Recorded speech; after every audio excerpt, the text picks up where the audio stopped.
আজকে ওসিডি বিষয় নিয়ে একটা সম্পূর্ণ আলোচনা করার চেষ্টা করব। অনেকে বলেন যেন হাসতেই ভুলে গেছি, আবার অনেকে বলেন যেন পাগল পাগল লাগছে, হয়তো এবারে আমি পাগল হয়ে যাব। আবার অনেকে বলেন আমার ঘুম উড়ে গেছে। অনেকে বলেন সকালে ঘুম থেকে ওঠার পর থেকেই দুশ্চিন্তা শুরু হয় এবং সেগুলো সারাদিন কম বেশি চলতে থাকে। এর থেকে কি মুক্তির কোনো পথ নেই? কী ধরনের চিন্তা আসে? এই চিন্তাগুলো কি অটোমেটিক আসে নাকি কেউ নিজে ইচ্ছে করে করেন? যখন আমরা জানতে চাই তখন অনেকেই বলেন যে স্যার এগুলো আমি নিজেই করছি। আবার অনেকে বলেন যে স্যার এগুলো অটোমেটিক চিন্তা আসছে, কিন্তু যখন এটা মাত্রাতিরিক্ত হয়ে যাচ্ছে তখন সেটা সত্যি বলে মনে হচ্ছে।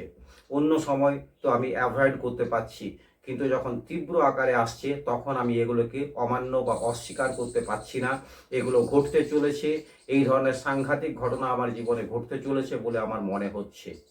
কী ধরনের ঘটনা, কী ধরনের চিন্তা এসে থাকে? যেমন ওসিডিতে আমরা হাত ধোয়ার বাতিক দেখে থাকি, বারে বারে হাত ধুতে হয় কারণ মনে হয় হাত পরিষ্কার হয়নি। এছাড়া কিন্তু অনেক রকমের ওসিডি আছে। যেমন কারো দড়ি বা রশি দেখলে ভয় হয়, আমি কিছু করে ফেলবো না তো এই দড়ি দিয়ে। আবার কারো তালাচাবি চেক করার হ্যাবিট থাকে। আবার কারো মনে হয় আপনজনের ক্ষতি হয়ে যাবে। কেউ আবার মনে করেন যে ধারালো কোনো অস্ত্র আমার হাতের কাছে এলে সেই অস্ত্র দিয়ে আমি নিজেই নিজের ক্ষতি করে ফেলতে পারি। এই রকম নানা রকম দুশ্চিন্তা আসে এবং সেটা ভীষণ মাত্রায় সত্যি বলে মনে হয়।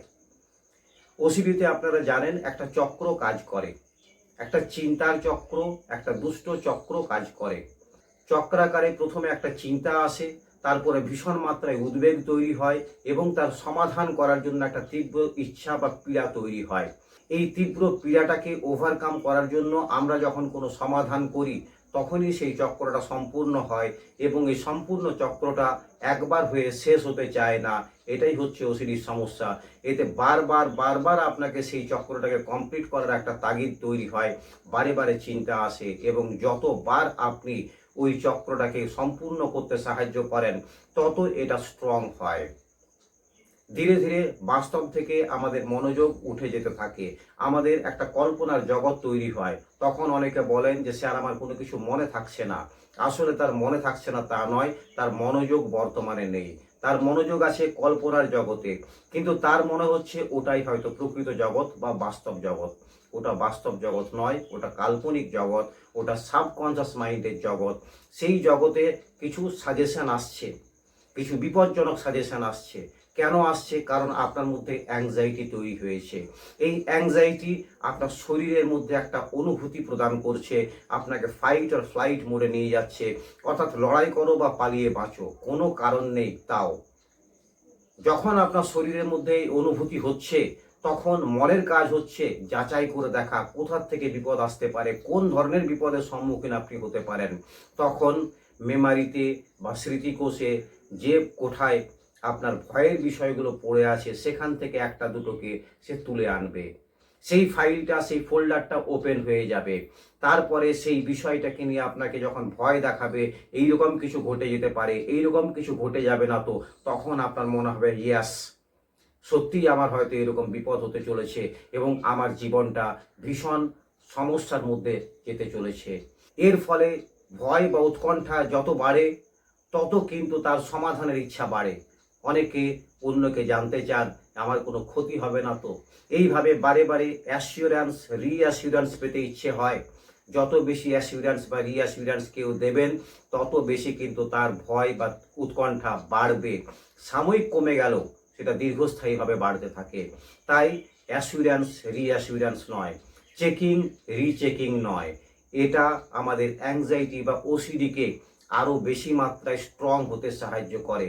আমরা ওসিডির কথাই চলবো না। যদি সত্যিকারের সমাধান করতে হয় তাহলে ওসিডির কথায় চলা চলবে না। আমরা ওসিডিকে লেবেলিং করব যে এটা ওসিডির চিন্তা। এরপরে অনেকে বলবেন যে স্যার লেবেলিং করলেও তো আমার মন শান্ত হয় না। একটা জিনিস মাথায় রাখবেন, এই অ্যাংজাইটির একটা নিয়ম আছে, সে কিছুক্ষণ তীব্র হবে তারপরে ধীরে ধীরে কমতে শুরু করবে। কিন্তু আমরা কি করি, যখন এই বাড়তে শুরু করে, উৎকণ্ঠা বাড়তে শুরু করে, চিন্তাটাকে ভীষণ সত্যি বলে মনে হয়, আমরা তার তালে তাল মেলাই, আমরা তার ফাঁদে পা ফেলি এবং আটকে পড়ি। সেই সময় কিছুক্ষণ ওয়েট করতে হবে। আপনি যদি কিছুক্ষণ ওয়েট করতে জানেন, আপনি যদি ধরে নেন যে এই অস্থিরতা আমার মাঝে মধ্যেই আসতে পারে, এলে আমাকে কিছুক্ষণ সময় দিতে হবে, অ্যাংজাইটি কমে গেলেই এই চিন্তাটাকে আর বাস্তবসম্মত মনে হবে না এবং এটাকে ওসিডি থিঙ্কিং হিসাবে লেবেলিং করলে আমি কিন্তু বর্তমানের কাজে ফোকাস করতে পারবো। এটা একদিনে সম্ভব নয়। ওসিডি যেমন একদিনে তৈরি হয় না, ঠিক তেমনি একদিনে বা এক রাতে আপনি এটাকে সমাধানও করতে পারবেন না। বিভিন্ন মানুষের বিভিন্ন রকমের ওসিডির চিন্তা আসে, কিন্তু সবগুলোর ওই যে চক্রটা বা লুপটা ওটা কিন্তু সেম থাকে। এই চক্র বা লুপে প্রথমত হয়তো যে চিন্তাগুলো আসছিল, পরবর্তী ক্ষেত্রে দেখা গেল সেই চিন্তাগুলো পাল্টে গেছে। আগে যে বিষয় নিয়ে ভয় পাচ্ছিলাম, ভীষণ কষ্ট হচ্ছিল, ভীষণ সত্যি মনে হচ্ছিল, সেগুলো আজকে ভুলে গেছি, আজকে নতুন বিষয় এসেছে। আবার অনেকের ক্ষেত্রে দেখা যায় সেম চিন্তা 5 বছর 7 বছর ধরে চলছে। আমাদের কাছে যখন আসেন তারা অনেক বছর অতিক্রম করার পরে আমাদের কাছে আসেন এবং তখন এগুলোকে সমাধান করতে যথেষ্ট সময় লেগে থাকে। অনেকে জানতে চান এগুলোকে সমাধান করতে গেলে ঠিক কী করতে হবে যাতে এটাকে আমি নির্মূল করতে পারি। এটাকে সম্পূর্ণ সমাধান করতে গেলে যদি খুব বেশি মাত্রায় অ্যাংজাইটি বা ওসিডি হয়ে থাকে, সেক্ষেত্রে সাইকিয়াট্রিস্টের পরামর্শে মেডিসিন নিতে হবে এবং এই মেডিসিন 6 মাস থেকে মিনিমাম 1.5 বছর পর্যন্ত চলবে। কিছু ক্ষেত্রে বেশি দিনও চলতে পারে যদি ওসিডি অ্যাংজাইটির সাথে আরও কিছু সমস্যা থেকে থাকে, অথবা যদি খুব তীব্রতর হয়ে থাকে সেক্ষেত্রেও মেডিসিন সেটা ডাক্তারবাবু ঠিক করেন এবং এই মেডিসিন একবার স্টার্ট হলে নিজের ইচ্ছায় বন্ধ করা যায় না। অনেকে নিজের ইচ্ছায় বন্ধ করে দেন এবং 2-1 মাস ভালো থাকার পরে আবার তিনি সেই সমস্যায় পড়েন। তাই এটাকে সঠিক পদ্ধতি মেনে ওষুধ বন্ধ করতে হবে, সেটা নিজে নিজে সম্ভব নয়, সেটা একজন সাইকিয়াট্রিস্টের পরামর্শে করতে হবে। দ্বিতীয়ত হচ্ছে যে চিন্তাগুলো আসছে সেই চিন্তাগুলোকে আপনি ম্যানেজ করবেন কি করে, এটা কিন্তু মেডিসিন করে দেবে না। মেডিসিন আপনার অনুভূতিকে কমিয়ে দেবে। আপনার উদ্বেগ উৎকণ্ঠা যেটা হচ্ছিল, ভীষণ মাত্রায় অস্থির লাগছিল, হাত পা কাঁপছিল, বুক ধড়ফড় করছিল, শ্বাসকষ্ট হচ্ছিল এবং ভীষণ মাত্রায় আপনার বাস্তবসম্মত ভয় ফিল হচ্ছিল, সেটাকে অনেকটা কমিয়ে দেবে, কিন্তু চিন্তাগুলোকে পুরোপুরি নির্মূল করতে পারবে না। যদি আপনি চিন্তাগুলোকে নিজে চিহ্নিত না করে ওটাকে যদি সমাধান করতে না শেখেন, তাহলে কিন্তু বারে বারে ওসিডির সমস্যায় পড়তে হতে পারে। তাই সেক্ষেত্রে মেডিসিনের সাথে কাউন্সিলিং নেওয়ার প্রয়োজনীয়তা দেখা দেয়। আপনি যে ভুলগুলোকে বারে বারে করছিলেন সেগুলোকে ধীরে ধীরে আপনাকে ঠিক পথে নিয়ে আসতে হবে, সঠিক চিন্তাভাবনা অ্যাপ্লাই করতে হবে। যদিও এটা রাতারাতি সম্ভব নয়, 4 থেকে 6 সপ্তাহ মিনিমাম সময় লাগে বিশ্বাস আসতে যে ইয়াস এগুলোকে আমি ওভারকাম করতে পারি। 4 থেকে 6 মাস মিনিমাম সময় লাগতে পারে এই সমস্যা থেকে বেরোতে গেলে, অনেকের ক্ষেত্রে এটা বছরও লাগতে পারে। তাই ওসিডি থেকে রাতারাতি মুক্ত হয়ে যাব এই রকম চিন্তাভাবনা না রেখে বাস্তবসম্মত চিন্তাভাবনা নিয়ে চলতে হবে। অ্যাংজাইটি বা ওসিডি যাদের হয়েছে তারা কিন্তু কম বুদ্ধিমত্তার মানুষ নন, তাদের বুদ্ধিমত্তা কোনো অংশেই কম নয়, তারা বাস্তব অবাস্তব বোঝেন না তা নয়, কিন্তু অ্যাংজাইটি মোকাবিলা করা এটা কিন্তু মানুষ শিখে আসেনি। এটা যখন বাড়াবাড়ি হয় তখন আমরা এর মোকাবিলা করতে পারি না, তাই পেশাদারের সাহায্য নিতে হয়। তার মানে সেই ব্যক্তিটি দুর্বল, তিনি মানসিকভাবে দুর্বল ইত্যাদি বিষয় নয়, তিনি আর 5 জনের মতনই শক্তিশালী এবং সমর্থ একজন মানুষ, কিন্তু তার সেই মুহূর্তে যে উদ্বেগ বা উৎকণ্ঠা তৈরি হচ্ছে সেটা তার ক্ষেত্রে ভীষণ সত্যি বলে মনে হচ্ছে এবং সেটা তাকে যথেষ্ট মাত্রায় কষ্ট দিচ্ছে। তাই এই কষ্ট থেকে মুক্তি পেতে গেলে তাকে প্রফেশনালের সাহায্য নিতে হবে। মেডিসিন এবং কাউন্সিলিং যৌথভাবে যদি চলে সেক্ষেত্রে বেটার রেজাল্ট পাওয়া যায়। অনেক ক্ষেত্রে দেখা যায় ওসিডি ট্রিটমেন্ট করতে গিয়ে বা কাউন্সিলিং করতে গিয়ে বেশ কিছু সমস্যা এসে থাকে, যেমন বাড়ির লোকে যদি ওসিডি বা অ্যাংজাইটি থেকে থাকে সেক্ষেত্রেও দেখা যায় যে তার মধ্যে অ্যাংজাইটি কমতে চাইছে না, তিনি কিছুটা ভালো হচ্ছেন আবার ধীরে ধীরে অ্যাংজাইটির মধ্যে আটকে পড়ছেন।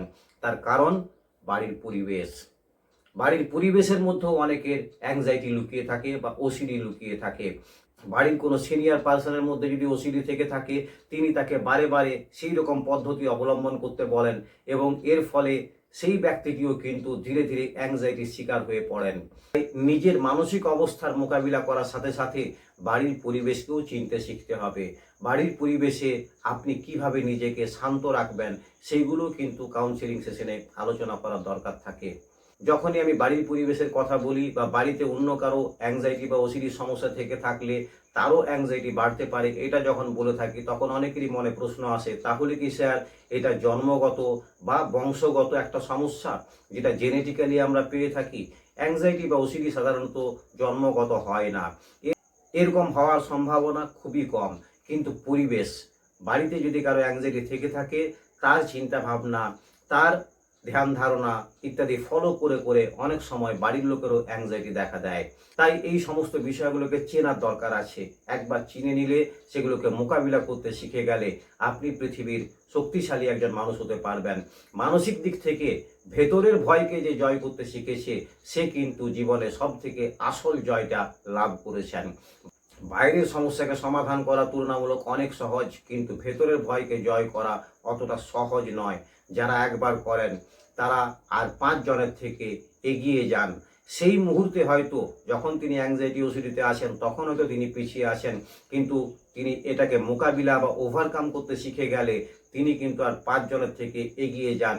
তার মনের বল অনেক বেশি হয় এবং তিনি তার জীবন সুন্দরভাবে পরিচালনা করতে পারেন। তাই ওসিডির সমস্যা হয়ে থাকলে বারে বারে লুপের শিকার হবেন না, একই কাজ বারবার করবেন না। সেখানে ব্রেক কিভাবে আনবেন সেটা আপনাকে জানতে হবে। এই ব্রেক আনতে গেলে অনেক সময় যেটাকে ভয় হচ্ছে সেটাকে ফেস করার প্রয়োজন থাকে। যেমন যার দড়ি দেখলে ভয় হচ্ছে, আমি কিছু করে ফেলতে পারি, এই দড়ি দিয়ে অঘটন কিছু ঘটাতে পারি, তাকে সেই দড়িটাকে গিয়ে টাচ করতে হবে।